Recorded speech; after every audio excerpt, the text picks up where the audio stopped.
हर इंसान को ऐसी बीवी की चाहत होती है जिसे स्वादिष्ट खाना बनाना आता हो, लेकिन यहाँ तो मोहन को ऐसी बीवी मिल गई जो सिर्फ और सिर्फ खाती रहती थी और ज्यादा खाने के चक्कर में वो इतनी मोटी हो गई थी कि उससे बैठकर उठ पाना भी मुश्किल हो जाता था। लेकिन फिर भी वो खाना नहीं छोड़ती थी और रात दिन बस खाती रहती थी।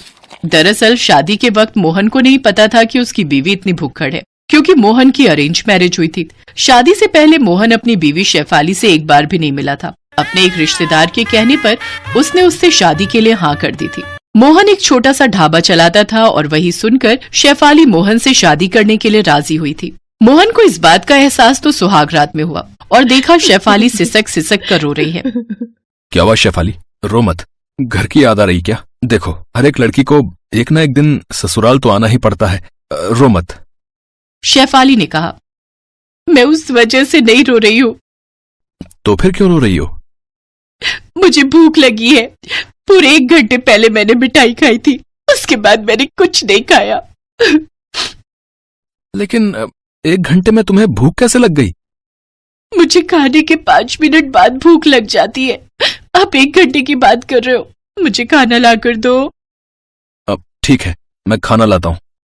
शादी का खाना बच गया था। उसमें से मोहन ने शेफाली को बटर नान और छोले ला कर दिया। अरे वाह, ये तो मुझे बहुत पसंद है।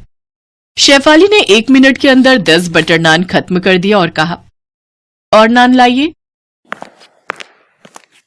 मोहन और 10 नान लेकर आया। शेफाली ने वो भी 1 मिनट के अंदर खत्म कर दिया। और लाइए।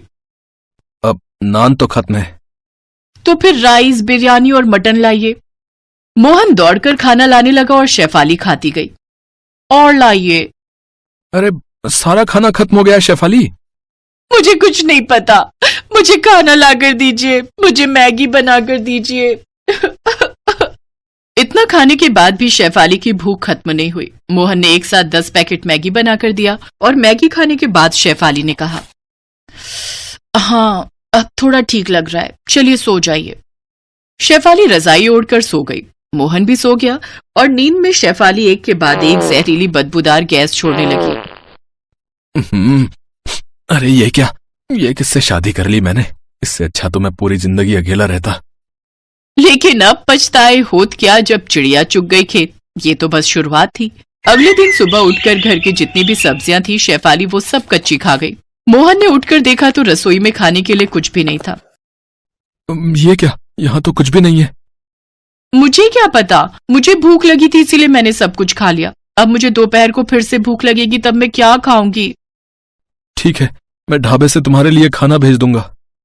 मोहन बिना नाश्ता किए ढाबे पर चला गया, लेकिन उससे शेफाली को कोई फर्क नहीं पड़ा। वो बस खाने के बारे में ही सोचने लगी। दोपहर को ढाबे से मोहन ने 2 प्लेट बिरयानी भेज दिया, लेकिन 2 प्लेट बिरयानी खाकर भी शेफाली का पेट नहीं भरा। शाम को मोहन के लौटने पर शेफाली जोर जोर से रोने लगी। अब क्या हुआ, क्यों रो रही हो? खाना तो भेज दिया था मैंने। 2 प्लेट बिरयानी से मेरा पेट नहीं भरा। आपको तो पता है मैं कितना खाती हूँ, मुझे कम से कम 20 प्लेट बिरयानी चाहिए। 20 प्लेट? शेफाली मैं गरीब हूँ, ढाबे से ज्यादा पैसा आता नहीं है। ऊपर से तुम इतना ज्यादा खाओगी तो कैसे चलेगा बताओ? और अपना वजन देख रही हो? अरे ऐसे ही वजन बढ़ता रहा तो 100 बीमारियां आकर जकड़ लेंगी तुम्हें। क्या? आपने मेरे खाने को और मोटापे को लेकर ताना मारा। मैं चली जाऊंगी, मैं आज ही मायके चली जाऊंगी। अब मोहन मुश्किल में पड़ गया। शादी के 1 दिन बाद ही अगर बीवी मायके चली गई तो लोग क्या कहेंगे? मोहन शेफाली को समझाने लगा। रो मत शेफाली, ठीक है, मुझसे गलती हो गई, रो मत, मत जाओ मुझे छोड़ के। मैं चली जाऊंगी, अगर आप मुझे खिला ही नहीं सकते हो तो मुझसे शादी क्यों की? मोहन ने अपने मन में कहा। मुझे थोड़ी पता था कि तुम इतनी भुक्कड़ हो, मुझे थोड़ी पता था कि तुम इतना ज्यादा खाती हो। हे भगवान, क्या मुसीबत में डाल दिया मुझे। लेकिन मोहन मन की बात शेफाली को बोल नहीं पाया। उसने कहा, मुझसे गलती हो गई शेफाली, ठीक है, अब से तुम जितना चाहो उतना खा सकती हो। ढाबे से जब जो चाहो उतना खा सकती हो। तो फिर मैं तुम्हारे साथ ढाबे पर जाऊंगी हर रोज। ठीक है, वही होगा। अगले दिन शेफाली मोहन के साथ ढाबे पर गई और सिर्फ खाने लगी। मेरे लिए तंदूरी रोटी और बटर चिकन ले आओ। अरे ले आओ यार, जल्दी ले आओ। और साथ में तंदूरी चिकन भी ले आना और सिरके वाला प्याज। शेफाली खाती रही और मोहन के कर्मचारी खाना बनाने लगे। लोग खाने के लिए ढाबे पर आए और खाना ना मिलने पर भागने लगे। अरे भैया, मेरे लिए रुमाली रोटी और दाल मखनी ले आना है। रुमाली रोटी तो है लेकिन दाल मखनी नहीं है साहब। तो फिर चिकन भरता? वो भी नहीं है। पनीर? वो भी खत्म हो गया है साहब। अरे यार, तो फिर है क्या है? ठीक है, जाओ, सिर्फ रुमाली रोटी ले आओ, नमक के साथ खा लूंगा। तभी मोहन के कर्मचारी ने चिल्लाकर कहा, रुमाली रोटी भी अभी अभी खत्म हो गई है और रोटी बनाने के लिए मैदा भी नहीं है। अरे यार, मुझे इस ढाबे पर आना ही नहीं चाहिए था और कभी नहीं आऊंगा। कस्टमर भागने लगे और शेफाली खाती रही।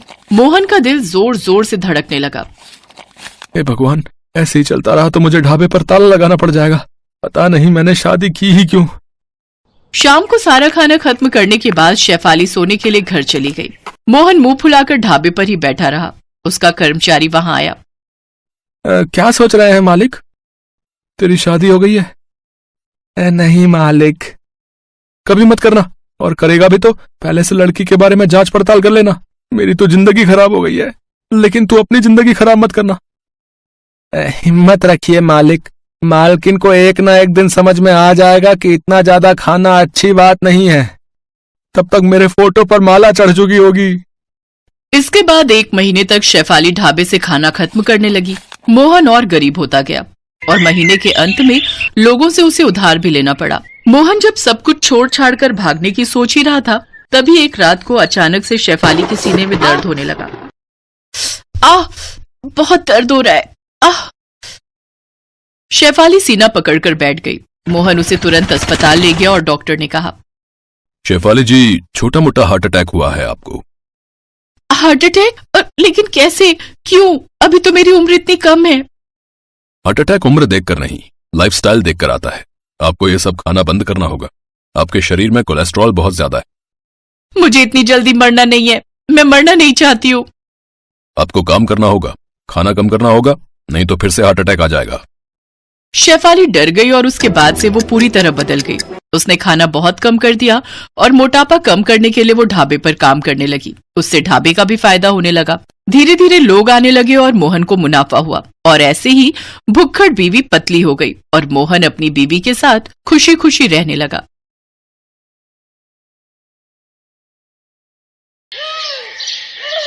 शुभी के रिश्ते की बात चल रही थी। लड़के वालों का फोन आया। शुभी के पापा योगेश प्रसाद ने फोन उठाया। जी नमस्ते भाई साहब। जी 5 बजे रेस्टोरेंट पहुंचने का टाइम है। हम भी टाइम पर पहुंच जाएंगे। क्या हुआ जी? समधी साहब क्या कह रहे थे? यही कि हम टाइम पर पहुंच जाएं। तुम शुभी को कह दो, जल्दी तैयार हो जाएगी। हमें उनके आने से पहले ही रेस्टोरेंट पहुंचना है। शुभी और उसके पापा मम्मी और उसका छोटा भाई रेस्टोरेंट पहुंचते हैं। उधर योगेश प्रसाद भी अपनी पत्नी शर्मिला, बेटे रजत और कुछ रिश्तेदारों के साथ रेस्टोरेंट पहुंचते हैं।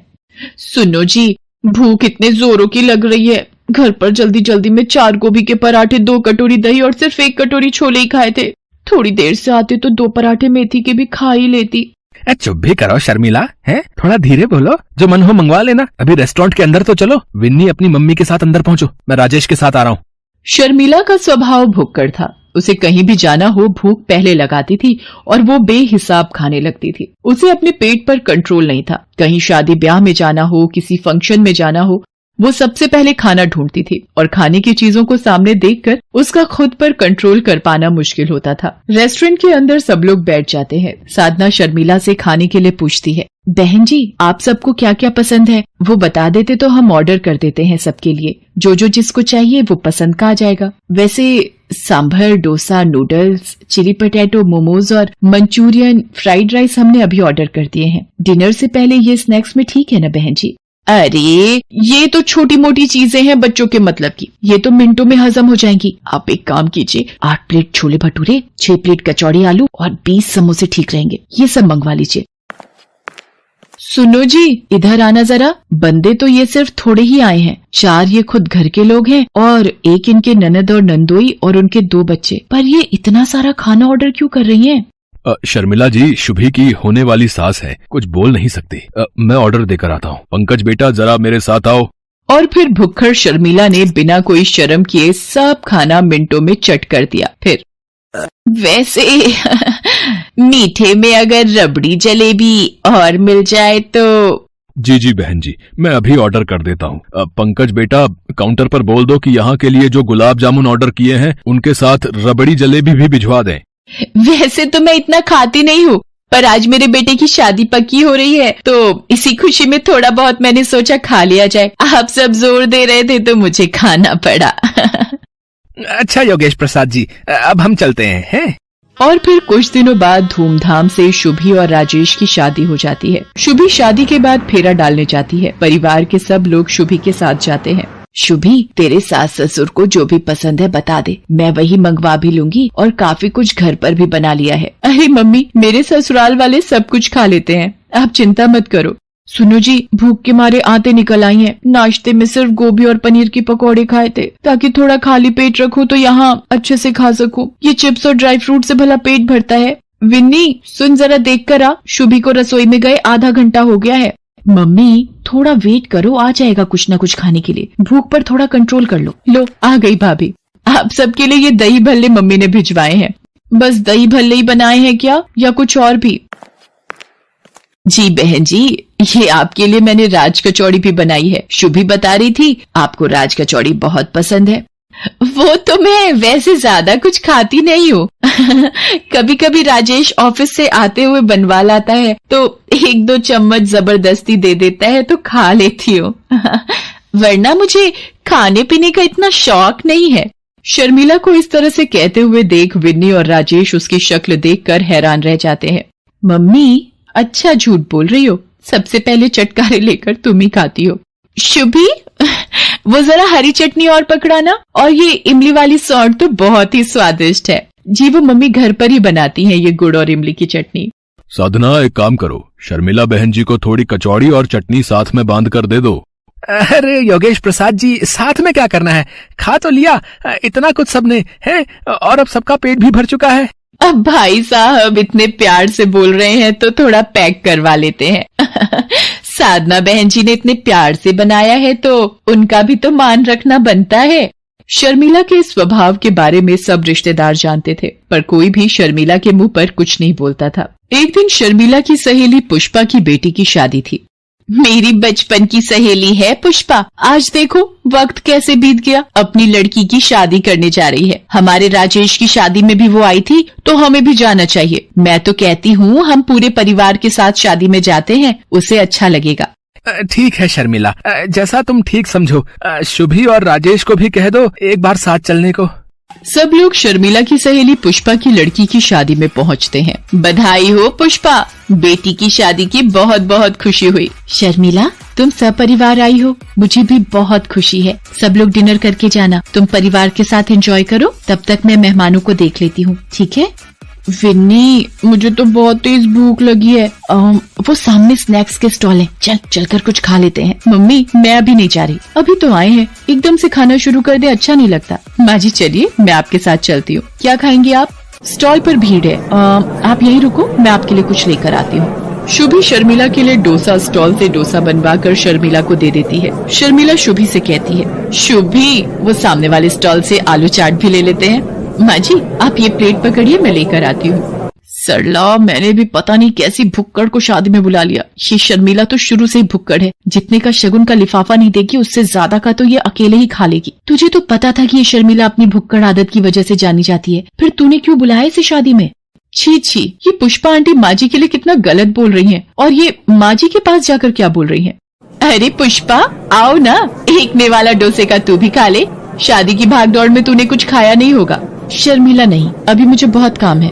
वैसे थोड़ा कंट्रोल करके खाना, ये तुम्हारा घर नहीं है, ये 5 स्टार होटल है, यहाँ पर हर प्लेट की गिनती होती है। 1600 रुपए की एक प्लेट है, ये तुम्हारी चौथी प्लेट है। तुम थोड़ा तो सोचा करो, किसी के यहाँ शादी में आकर इस तरह से व्यवहार करते हैं। इतने का तो तुमने मुझे शगुन नहीं डाला जितना तुम खा चुकी हो अब तक। मेरी बात का बुरा मत मानना, तुम मेरी बचपन की दोस्त हो, इसीलिए हक से कह रही हूँ। अब थोड़ा ध्यान से खाना, इसीलिए एक प्लेट में ले लेना जो लेना है, बार बार प्लेटें झूठी मत करना, पता चले अब प्लेटें कम पड़ जाएं और लड़के वालों को तुम्हारी वजह से भूखा जाना पड़े। चलो तुम खा लो, मैं चलती हूँ, और भी मेहमान आ रहे हैं। शर्मिला की आंखों में पहली बार आंसू छलक आए थे। उसे किसी ने मानो दिल पर चोट दे मारी हो। जो शर्मिला खाने को देखकर टूट पड़ती थी, आज उसके हलक से निवाला नहीं निकला जा रहा था। ये देखकर शुभी का मन खराब हो जाता है और वो गुस्से में आ जाती है और पुष्पा के पास जाती है। आंटी जी, एक सेकेंड, क्या आप मेरे साथ थोड़ा साइड में चलेंगी? मुझे कुछ बहुत जरूरी काम है। हाँ जी, बोलो, क्या काम है?